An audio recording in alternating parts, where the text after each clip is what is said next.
ഇങ്ങനെയാണോ ഇങ്ങനെയാണോ പറഞ്ഞത്? അതായത് ബോധം കെട്ട് ലക്ക് കെട്ട് കുടിച്ച് മെൻ്റലും സുഖങ്ങളും കുമ്മുട്ടിയും കോഹലാലും ഫഹദ് ഫാസിൽ പോലെയുള്ള വടയന്മാർ വിഡ്ഢികൾ ക്രിസ്ത്യാനിറ്റിക്ക് എതിരായിട്ട് സംസാരിക്കുക. ഇങ്ങനെ വിവരമുള്ള സംസാരം അവിടെ വായന്ന് വരില്ല. അങ്ങനെയുള്ളവർ കുണിയും എല്ലാവരും ഉള്ളവരും കുമ്മുട്ടി കോഹലാൽ വരെ കുടിച്ച് നടന്ന് വിഡ്ഢി ക്യാമറയുടെ മുന്നിൽ പ്രൂഫാക്കി വെച്ചേക്കുക. ജീവനില്ലാത്ത വിഗ്രഹങ്ങളും പ്രതിമകൾക്കും നശ്വരമായ സ്ത്രീകൾക്കും നശ്വരമായ ഹ്യൂമൻസിനും അവരിതുപോലെ പറയുമോ? അവർ പറയണ രീതി ഇങ്ങനെയാണോ? അവർ ക്രിസ്ത്യാനിക്ക് എതിരായി പറയുള്ളൂ. ജീവനില്ലാത്ത മൃഗങ്ങൾക്കും ആരാധിച്ച് അതൊന്നുമല്ല ജീവനുള്ള ദൈവം എന്ന് പറയുന്നത്.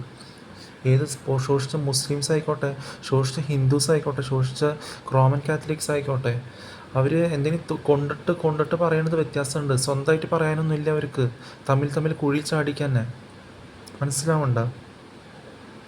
തമ്മിൽ കുഴിയിൽ ചാടിച്ച് ഈ കോപനിയും കുമ്മുട്ടുള്ള അവരുടെ റൂമിൽ ചെന്ന് അറിയാം. അവർ കൊണ്ടിട്ട് പറയുന്നത്, അവരുണ്ടാക്കി പറയുന്നത് കുക്കിങ് ഡ്രഗ്സും മൂക്കിപ്പൊടിയും വലിച്ച്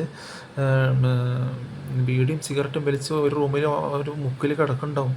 എങ്ങനെ? അതൊന്നും ഇവിടെ 30 വർഷം അങ്ങനെ ഉണ്ടായിട്ടില്ല. പിന്നെ 30 വർഷം അടുത്ത ദിവസം രാവിലെ തൊട്ട് അടുത്ത 30 വർഷം തുടങ്ങണല്ലേ ഈ ശോഷിച്ചത് കഴിക്കുന്നതും എനിക്ക് തീരെ കെയർ ചെയ്യേണ്ട ആവശ്യമില്ല. നിങ്ങൾ അറിവില്ലായ്മയിൽ പറയുന്നത് വ്യത്യാസമുണ്ട്. അറിവുണ്ടായിട്ട് പൂർണ്ണ ഉണർവോടെ പറയുന്നത് വളരെയേറെ വ്യത്യാസമുണ്ട്.